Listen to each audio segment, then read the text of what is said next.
Salut tout le monde, j'espère que vous allez bien. Aujourd'hui, je vais vous montrer une petite technique, enfin surtout une très belle technique que j'utilise de plus en plus depuis très récemment. Ça s'appelle le... Alors non, on va plutôt faire un exemple sonore et après on débriefe tout ça. C'est parti.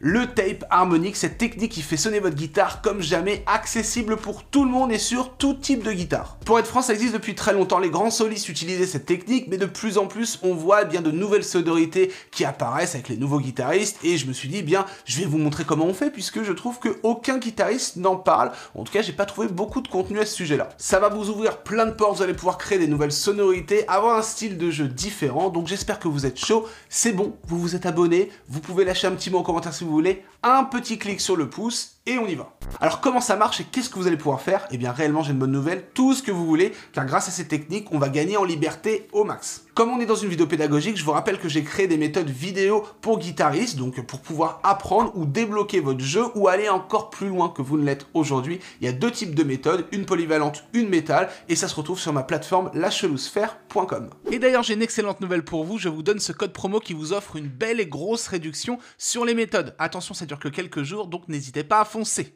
Donc pour commencer, il faut savoir, et je vous rappelle qu'on a des harmoniques naturelles en case 12. Si vous ne savez pas du tout de quoi on parle, vous n'avez pas la technique des harmoniques naturelles, qui est très simple, j'ai fait une vidéo dans le même esprit qui s'affiche juste au-dessus. Ce qui se passe, c'est que quand on fait un harmonique en case numéro 12, par exemple de la dernière corde, eh bien on révèle l'harmonique de la corde à vide.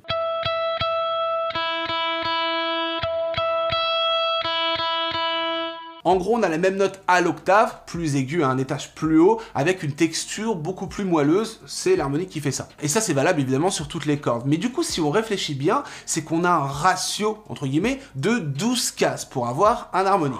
Donc par exemple, si je me mets à la case numéro 7 ici, en corde de La, si je rajoute plus 12, si on a fait un tout petit peu de mathématiques, eh bien ça nous fait 19. Donc je m'appuie bien en case 7 et ma 19, elle est ici.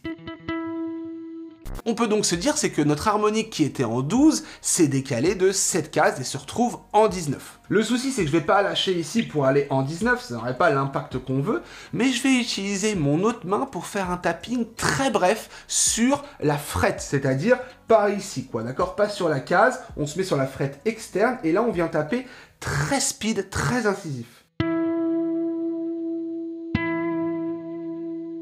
Ouais.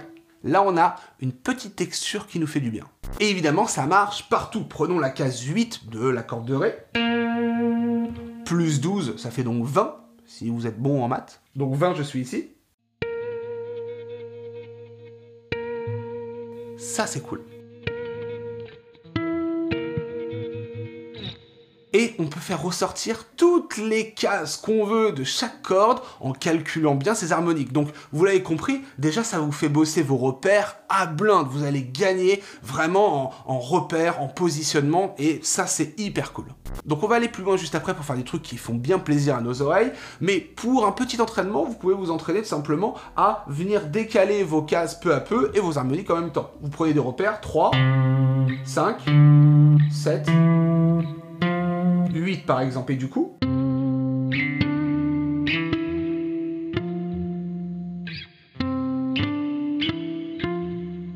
C'est pas évident, d'accord? Il y a quand même une habitude à avoir entre où est-ce que je dois regarder, mais du coup c'est ça qui fait bosser aussi votre positionnement et vos réflexes. Attention au petit piège, pour bien réussir, faut vraiment être très, comme je l'ai dit, incisif, vraiment faire une petite tapette comme ça. C'est pas très grave si vous loupez, des fois ça a même un petit charme, hein, ça fait un côté très percussif, mais voilà, c'est pas très grave au début si on loupe, on prend ses repères tranquillement, on est à l'aise, c'est la chalouterie, tout va bien. Bon, maintenant on va plus loin et on va donner un petit peu de piment à tout ça. Ce qu'on va faire, c'est qu'on va essayer de faire ressortir des accords très basiques en tape harmonique. Ouais, Prenons 3 accords très simples en ouvert, mi mineur, la mineur, si septième, écoutez ça.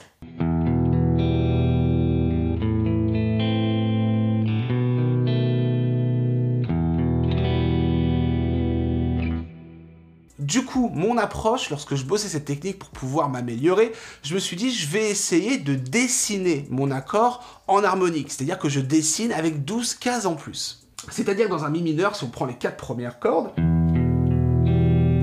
j'ai donc une corde à vide, j'ai ensuite la case numéro 2, j'ai la case numéro 2 en dessous, et la corde à vide en dessous.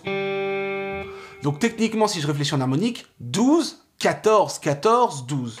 Je me positionne dans mon mi, évidemment, et là, 12, 14, parce que je suis en 2, 14 en dessous, et 12 en dessous, parce que je suis à vide. Et là, vous avez vu la sonorité?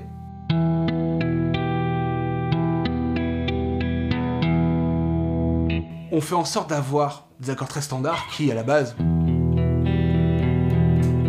c'est super cool, mais bon, là, on passe une step supérieure en termes de sonorité, de texture et de moelleux. Et vous avez vu, vous pouvez avoir la liberté de taper bien même plusieurs. Hein. Ça crée de l'arpège, ça crée de la sonorité, de l'harmonie. Hein.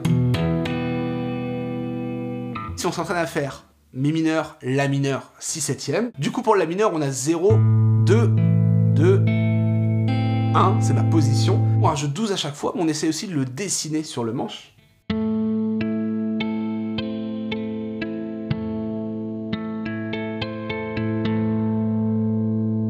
Et pour le 6/7, on a 2, 1, 2. Donc ça ferait 14, 13, 14 sur les cordes assignées évidemment. 14, 13, 14.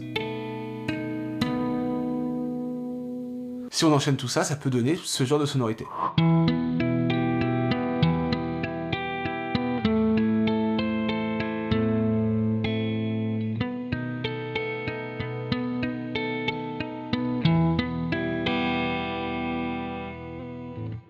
Ouais, ça sonne bien. Et en plus, on est juste sur des accords standards de base.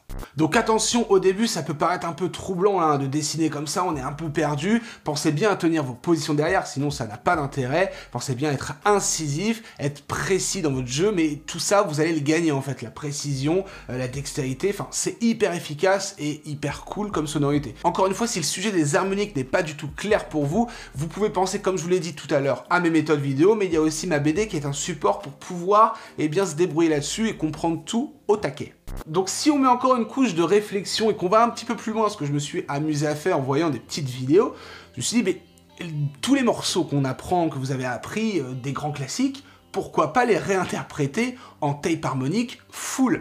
Alors ça peut être un peu chaud, mais ça peut être hyper intéressant, et là, en termes de sonorité et d'ouverture de porte, autoroute. Prenons l'exemple du morceau le plus populaire du monde qui est interdit dans tous les magasins de guitare et qui énerve tous les vendeurs de guitare d'ailleurs. Je ne sais pas pourquoi, mais c'est comme ça. Stairway to Heaven.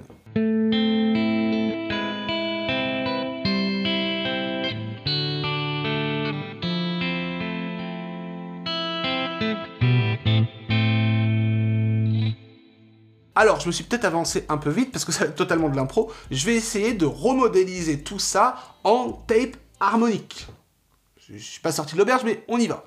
Donc là, au lieu de faire des calculs et des calculs, je vais utiliser mon approche qui est plutôt de dessiner l'accord en bout de manche. Juste, je prends mon repère de base, je sais que là, je suis en 7. 7, 5, 5, 5. Donc réellement, ça va faire 19, mes maths, 17, 17, 17. Ensuite, j'ai 7 positions. Donc là, on peut aussi faire des doublons, il n'y a pas de problème. Hein. Par exemple ici, pour celui-là, et ici, pour celui-là. Donc en gros... Ah, c'est pas facile, mais ça peut marcher.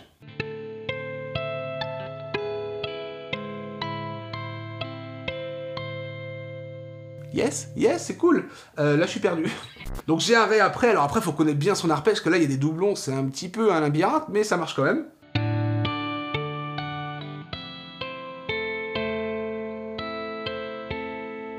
Yes, j'ai réussi. C'est pas évident du tout, parce qu'il faut avoir une grosse mécanique de réflexion, mais ça se bosse, et c'est possible, vous pouvez faire ça sur plein d'autres morceaux. Je retente pour le panache.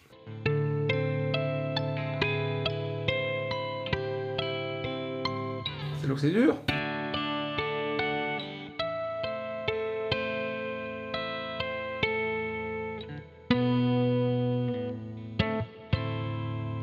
presque. Un petit peu presque. D'ailleurs, tiens, n'hésitez pas à aller me suivre sur mon Instagram directement, bossez cette technique, vous me notifiez en story, je vous repartage et je vous lâche un petit mot pour voir si vous bossez bien. Bon bref, vous voyez, cette technique, je la trouve trop cool, c'est Ultime de chez Ultime. Et c'est pareil, vous pouvez l'utiliser dans plein d'autres cas, par exemple pour ceux qui font un petit peu de barré. C'est toujours un petit peu la bête noire, le barré, mais réellement, ça vous permet de les repérer même plus facilement. Prenez une suite de barré traditionnelle.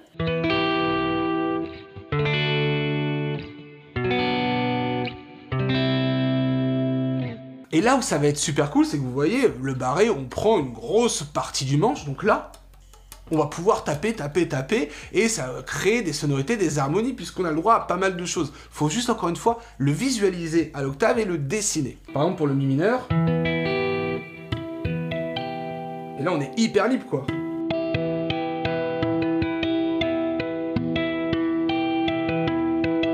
On peut même se permettre de faire pas mal de percussions comme ça, et ça crée complètement un style. C'est ce qu'on entend pas mal dans les nouveaux styles de métal assez soft et tout, enfin, c'est trop cool.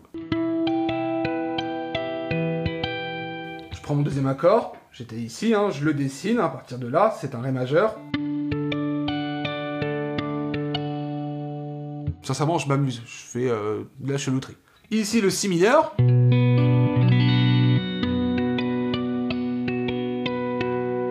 Vous voyez, des fois je fais des petites fautes, mais ça crée de la percussion s'il y a un petit son sympa de reverb derrière. Et le Do majeur qui se retrouve ici, avec 12 cases en plus, donc là, tac, tac, tac, tac. Après, on peut s'amuser, on va dire ça comme ça.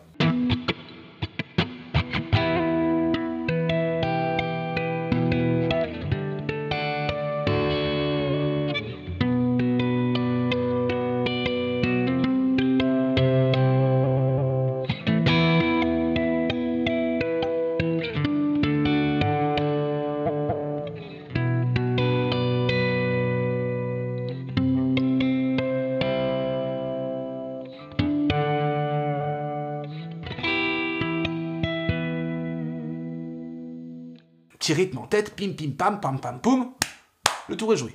Encore une fois, si tout le délire de précision, vélocité, harmonique, etc.